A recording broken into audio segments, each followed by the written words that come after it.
அண்ணே வணக்கம். வணக்கம் சார். சார் டபுள் ஆக்ஷன் பண்ணிருக்கீங்க, இதுக்கு முன்னாலேயும் பண்ணிருக்கீங்க. யாரு போன்மா? சாரோட போன். சார் அந்த டபுள் ஆக்ஷன்ல என்ன ஸ்பெஷல், இது வரைக்கும் பண்ணாதது என்ன? அந்த ரெட்டை தலை வந்து என்னென்ன பண்ணுது அந்த ஒவ்வொரு தலையும் கொஞ்சம் சொல்லுங்க. இல்லைண்ணே, ரெண்டு கதாபாத்திரமுமே வந்து அவர் அமைச்ச விதம் பார்த்தீங்கன்னா ரெண்டுத்துக்கும் ஒரு யூனிக்னஸ் இருந்தது. வேற வேற கேரக்டரைசேஷன், பட் எல்லாமே வந்து நம்ம பாசிட்டிவ் சைடை மட்டும்தானே நம்ம காட்டியிருப்போம் சில கேரக்டர்ஸில். இதோட கிரே ஷேட்ஸையும் காமிச்சிருப்பாரு. ஸோ அதுவும் இந்த படத்தில் ஒரு எப்படி அதை ரெண்டுத்தையும் வேற வேற மாதிரி பண்ணலாம் அப்படின்றதும் எனக்கு ஒரு சவாலாக இருந்தது. அண்ட் அதான் தடம் பொறுத்த வரைக்கும் ஒரு சட்டில் பர்ஃபார்மன்ஸ்லேயே வேற மாதிரி காமிச்சிருப்பார் மகிழ் சார். பட் இவரோடது வந்து கொஞ்சம் பாடி லாங்குவேஜில் எல்லாத்துலேயுமே கொஞ்சம் வேற மாதிரி இருக்கும் டயலாக் டெலிவரியிலேருந்து. So that was nice actually. அவர் கொடுத்த இன்புட் தான் பண்ணியிருக்கோம். படம் பார்த்து நீங்கள் சொல்லுங்கள் சார். டேரக்ட் சார் வணக்கம்ப்பா. டேரக்டரா சொல்லுங்கள் சார். சார் இது வந்து ஏற்கனவே அண்ணன் வந்து என்னை இருந்தாலும் பயங்கரமாக விக்டராக நடித்து வந்துட்டார். ஸோ தலை அப்படின்னு வரும்போது டைட்டிலு ரெட்டை தலை அப்படின்னும் போது முதல்ல உங்களுக்கு தோணுது அருண் விஜய் அவர்களா இல்லை வேற ஏதாவது ஆப்ஷன் இருந்ததா? ஏன்னா இல்லை, அது ஃப்ராங்கா சொல்லிடுறேன். கதை எழுதும் போது எப்படின்னா அடுத்து 15 நிமிஷத்துக்கு ஒரு இன்ட்ரோல் பிளாக் வரணும், அந்த இது மைண்டில் வச்சு தான் கதை வந்து நான் லோகுன் என்னோட அசிஸ்டன்ட் பார்த்திபன் 3 பேரும் அதை ஒர்க்கு ஸ்டார்ட் பண்ணோம்.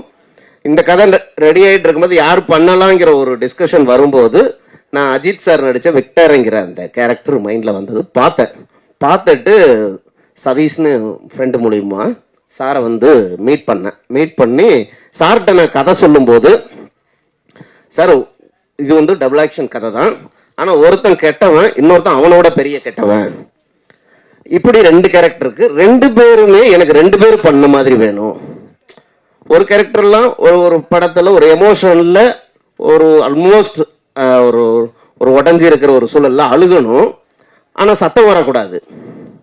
ஆனால் ஒரு நல்ல சிங்கிள் ஷாட் வரும்போதும் அது பண்ணணும். இது மாதிரியானது இருக்குல்ல, இதெல்லாம் நாங்கள் வந்து உண்மையே சொல்கிறோம், பொய்யா சொல்லலை. 5 நிமிஷம் தான், ஒரே டேக் தான், அப்படியே ஒரு ரிஹர்சல் பார்ப்போம், ஒரு டேக் தான் எடுத்தோம். பயங்கர அது வந்து எக்ஸ்பீரியன்ஸுக்குன்னு ஒரு மரியாதை சினிமாவில் இருக்குங்கிறத நான் தெரிஞ்சுக்கிட்டேன். ஒரு நல்ல டேலண்டான ஆக்டர்ஸ் கூட ஒர்க் பண்ணும்போது, அது அருண் விஜய் சார் மாதிரி ஆட்கள் கூட ஒர்க் பண்ணும்போது அது எனக்கு பெரிய யூஸ்ஃபுல்லாக இருந்தது. அப்புறம் என்னோட டெக்னீஷியன் க்ரூ வந்து எனி டைம் எந்த சுச்சுவேஷனுக்கும் ரெடியாக இருப்பாங்க. என்னோட ஏடிஸ் ஆகட்டும், மற்றபடி காஸ்டியூம் டிசைனர் ஆகட்டும், ஆர்ட் டைரக்டரு, கேமராமேன் எல்லாருமே. இதனால நமக்கு அந்த 2 இதுக்குமான வேரியேஷன் கொடுக்க முடிஞ்சது. லைட்டிங்ல கூட அது ஒன்று பண்ணியிருக்கோம். ஆக்சுவலாக சிராஸ்குரோன்னு ஒரு லைட்டிங் பேட்டர்ன் எடுத்து இந்த படம் ஃபுல்லா ஷேடோவும் ஒரு கேரக்டரா வரும். அந்த ஷேடோ படத்தில் ஒரு இடத்துல வரும், அதுவும் சேர்ந்தது தான் இந்த படம். அதனால இவ்வளவுதான் எனக்கு சொல்ல தெரியுது, வேற என்னன்னு கரெக்டா தெரியல. அருணண்ணா சொல்லுங்கம்மா. இப்போ வந்து எப்பவுமே வந்து தலைனா தமிழ்நாட்டில் அஜித் தான், ஆனால் வந்து தலை ரசிகர் தான் உங்களுக்கு வச்சு கொண்டாடினாங்க அந்த விக்டர் படத்தில். ஸோ இந்த தலை ரெட்டத்தலை வந்து தலைன்னு வந்து ஒரு டைட்டில் வந்தவொடனே உங்களுக்கு என்ன தோணுச்சு? அஜித் சார்கிட்ட ஏதாவது பேசுனீங்களா? இல்லை, அஜித் சார்கிட்ட பேசல, பட் சுரேஷ் சந்திரா சார்கிட்ட சொல்லியிருந்தேன். ஆக்சுவலாக அவர் சொல்லும் போதே வந்து இட் வாஸ் அஜித் சாருக்கான ஒரு டைட்டிலாக வச்சிருந்தாரு அப்படின்னும் போதே எனக்கு ரொம்ப சந்தோஷமா இருந்தது அந்த டைட்டில் கிடைச்சதுக்கு. பட் ஆனால் அந்த படத்துக்கான ஒரு நேர்த்தியான ஒரு டைட்டிலாக எனக்கு தோணுச்சு.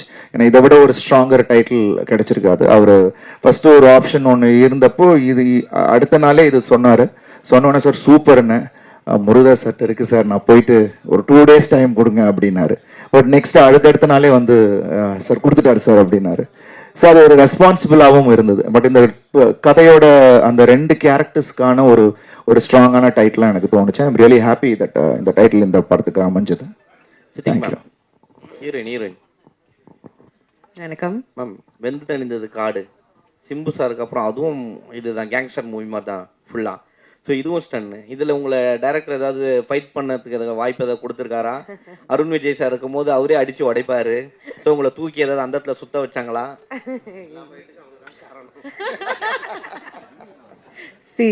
சார் சொல்லிட்டாங்களா, அதான் ஃபைட்டுக்கா நான் தான் காரணம்.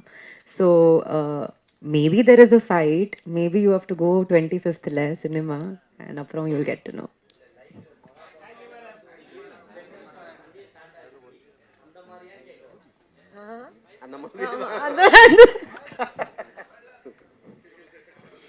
Sir director sir, good evening sir.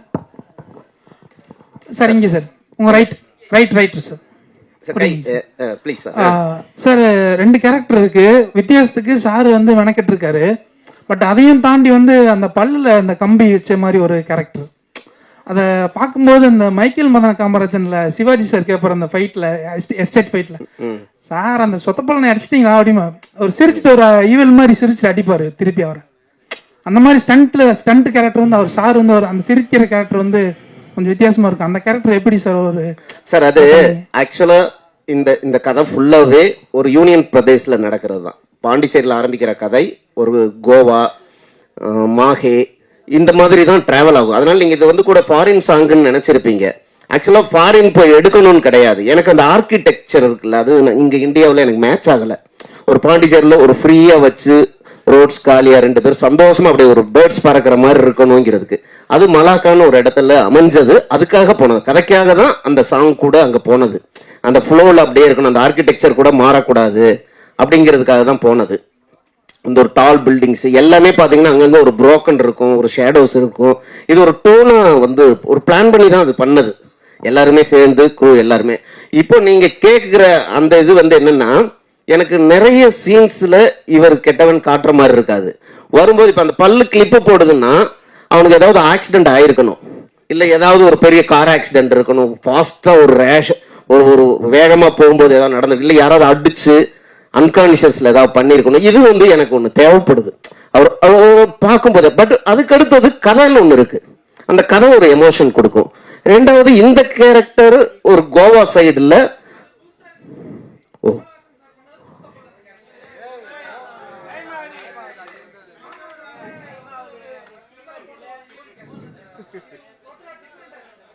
நன்றி நன்றி நன்றி ஓகே, நன்றி நன்றி. அந்த ஸ்மைல் அதுக்கெல்லாம் கொஞ்சம் நல்லா இருந்தது ஒரு லுக்குக்கு. நன்றி. Okay, 2 questions. Right here. Congratulations. Your trailer looks very impressive. As always, it's very promising. We are looking forward to the film. First question is to the heroine, Siddhi Nani. Our Arun Vijay, when he was talking, he was saying that, you need to be bold to kind of, take up this character. So we're kind of wondering what made him say that. So if you can throw a little more light about your character and, what was especially challenging about it, because he would have chosen his words very wisely, so we're kind of counting on it. So we want to know what is difficult about this particular character, why you chose to accept it. You've actually got on the right exact words. See, the character, like I said in my speech also, I like playing characters that are serving a purpose in a film. Be it Vendu Thanandadu Kaadu, even though VTKல என்னோட screen space ரொம்ப கம்மியான இருக்கு, but there was a purpose that she was putting in the film. Similarly with Kadar Basha, there was an entire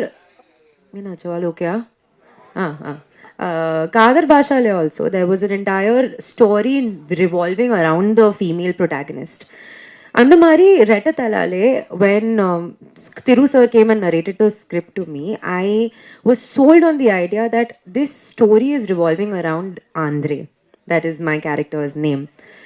The lens that people can go for love. And does that love come back at the end? Maybe sometimes it does, maybe sometimes it doesn't. And that's what the film is all about. So I think on 25th you'll get to know. In that case, I'll ask the next question to the director. Sir, in the படத்துக்கு கதை வந்து what inspired you to write this story? What was the inspiration behind the whole thing? Is it an imaginary thing? Was there a real life incident? இல்ல imagine கிடையாது. இது ஒரு inspire ஆனது தான். நான் ஷேக்ஸ்பியரோட மெக்பத்தில் இருந்து தான் இந்த ஸ்டோரி எடுத்துக்கிட்டேன். அதில் வந்து அதோட தீம் அப்படியே இதில் இருக்கும். Ruthless ambition leads to its own destruction ஒன்று இருக்கும். அதாவது முறைகேடான லட்சியம் உங்களை தவறான ஒரு பாதைக்கு கொண்டு போய் நிறுத்தும் அப்படின்னு இருக்கும். இது வந்து ஒரு நாயர் ஜானரில் செட் ஆகிற ஒரு விஷயம். இதை பார்க்கும்போது உங்களுக்கு வந்து ஆகா சூப்பர்னு ஒரு எக்ஸ்பீரியன்ஸ் எடுத்துகிட்டு போக முடியாது. நல்ல வேலைடா ஏதோ சந்தர்ப்பம் கிடைக்குதுன்னு நம்மளும் எதுவும் தப்பு பண்ணலை அப்படின்னு ஒரு ஃபீல் கொடுக்கும். ஒரு லெசன் இந்த மாதிரி தான். நல்ல வேலை நம்ம இப்போ சேஃபாக இருக்கோம், தப்புன்னு யாருமே பார்க்கலன்னு யாரும் எந்த விஷயத்தையும் பண்ணிடக்கூடாது அப்படிங்கிற ஒரு பயத்தையும் ஒரு உணர்வையும் கொடுக்கும். அதுதான் வந்து ஆக்சுவலாக ஷேக்ஸ்பியர்ட்ட இருந்து எடுத்துக்கிட்டது. ஒரு ஷார்ட் ஸ்டோரி மட்டும் ஹெமிங்வேட் இருந்து கொஞ்சம் உருவிட்டேன், அவ்வளோதான். Hello mister Arun Vijay. Hi ma'am. Hello, actually எனக்கு ஒரு சின்ன டவுட்டு. அந்த ரெண்டு கேரக்டருக்கும் நடுவில் வெயிட் டிஃப்ரென்ஸே இருக்கா? யா, ஆக்சுவலாக வணங்கான் முடிச்சுட்டு வி ஸ்டார்டட். அதில் ஐ வாஸ் இந்த ப்ராசஸ் ஆஃப் லூசிங் வெயிட். ஏன்னா வணங்கானில் விடின் ஒர்க் அவுட் இல்லையா. ஸோ அப்போது சார்ட்டு சொன்னேன், சார் நம்ம இது பண்ணிட்டு நம்ம போயிடலாம் அப்படின்னும் போது, இல்லை சார் ஒரு கேரக்டருக்கு நம்ம கொஞ்சம் அந்த ஒரு இது இருக்கட்டும் சார் அப்படின்னாரு. So we made use of it. And போகிற டைமில் பிகாஸ் அதை நீங்கள் பார்க்கும்போது தெரியும், அந்த அடுத்த கேரக்டர் வரும்போது அதோட ஷெட் நல்லாவே வந்து எஸ் அது அந்த மாதிரி தான் வி பிளான்ட் இட் அவுட். எப்படி சேஞ்ச் பண்ணிக்கிட்டீங்க? அந்த வணங்கான்ல இருந்து ஆக்சுவலி பாலா சார் படம் பண்ணாலே அதுலயே வந்து சில ஹீரோஸ் வந்து ஸ்டாண்ட் ஆயிடுவாங்க. அதுல இருந்து எப்படி நீங்க வெளியே இல்ல அதுதான் இப்ப நான் தான் சொன்னேனே, இப்போ இட் டுக் மீ ஒரு 2-3 months ஆச்சு வெளியில வர்றதுக்கே அந்த கேரக்டர்ல இருந்து. அதுதான் நான் முன்னாடியே சொல்லிட்டேன் திருட்டேன், சார் இந்த மாதிரி ஏதாவது அந்த ரிசம்பிளன்ஸ் இருந்துச்சுன்னா சொல்லிடுங்க, பிகாஸ் என்ன அறியாம சில சம்டைம்ஸ் இருக்கும், அதை மட்டும் பாத்துக்குங்க அப்படின்னு. அது ரொம்ப கேர்ஃபுல்லா வாட்ச் பண்ணி ஏதாவது ஒரு இடம் இருந்துச்சுன்னா ஹி வுட் ஹவ் டோல்ட், நான் அதை கரெக்ட் பண்ணிக்கிட்டேன். And that's how it was. And very well written screen player எனக்கு ரொம்ப பிடிச்சிருந்துச்சு. And it was wonderful working. ஒரு ஜாலியாக ஒர்க் பண்ணோம், நைட் அண்ட் டே போட்டு அடிச்சாரு. ஆனால் but it is good fun. And thanks to என்னோட லுக்கு எல்லாத்துமே காஸ்டியூம் டிசைனர் இங்கே இருக்காங்க, அவங்க தான் செட் பண்ணாங்க. அண்ட் டிஜு எல்லாருமே I think every once effort தான் அந்த நீங்கள் பார்க்குற அந்த கேரக்டர் டிஃப்ரென்சியேஷன் கொடுக்க முடிஞ்சது. டு சித்தி ஆக்சுவலி இந்த போல் கேரக்டர், சின்ன கிரே ஷேட் இதெல்லாம் வந்துருச்சு அப்படின்னாவே ஆட்டோமேட்டிக்காக அடுத்து வந்து ஹீரோயின் பேஸ்டு மூவிஸ்லாம் கதவை தட்ட ஆரம்பிச்சிடும். Are you ready? I've already started. Arun, ஆக்சுவலாக நீங்கள் ஹீரோவும் கன்வே பண்ணுறீங்க, ஹீரோவும் நடிக்கிறீங்க. விஜய் சேதுபதி மாதிரி பல கேரக்டர் பல பெரிய ஹீரோ கூடயும் போகிறீங்க. இதை எப்படி நீங்கள் மெயின்டைன் பண்ணுறீங்க? ஏன்னா ஒரு ஹீரோனா நான் அடுத்த கட்டத்துக்கு போகணும், மாஸ் ஆகணும் அப்படின்னு நினைப்பாங்க. பட் ஆனால் நீங்கள் யார் கூப்பிட்டாலும் நான் நடிக்கிறேன் அப்படின்னு அடுத்த கட்டத்துக்கும் போகிறீங்க. இதை எப்படி? இல்லை யார் கூப்பிட்டாலும் நடிக்கிறேன்னு இல்லை, பட் என்னை எக்ஸைட் பண்ணும் பிரதர். ஒரு நடிகன்னா ஒரு கேரக்டர் வந்து அதை எக்ஸைட் பண்ணணும். அப்படி எக்ஸைட் பண்ண கேரக்டர் தான் என்ன இருந்தால். அப்படி எக்ஸைட் பண்ணி பண்ணின ஒரு நபர் தான் தனுஷ். இவங்க 2 பேருக்கு தான் அந்த இது நான் தமிழ்ல பண்ணேன், ஒரு வித்தியாசமா ஒன்று பண்ணலாம். ஏன்னா because Dhanush brother as a director எனக்கு ரொம்ப பிடித்த ஒரு மனிதராக இருந்தார். ஏன்னா பிகாஸ் ரெண்டு படங்களுமே அவரோட ஒர்க் எனக்கு பிடிச்சிருந்துச்சு. So I wanted to do and that's how. But rest I think நிறைய விஷயங்கள் இங்கே பண்ண வேண்டியது இருக்குல்ல, ஸோ அதுதான் பண்ணிட்டு இருக்கேன். Thank you so much ma'am.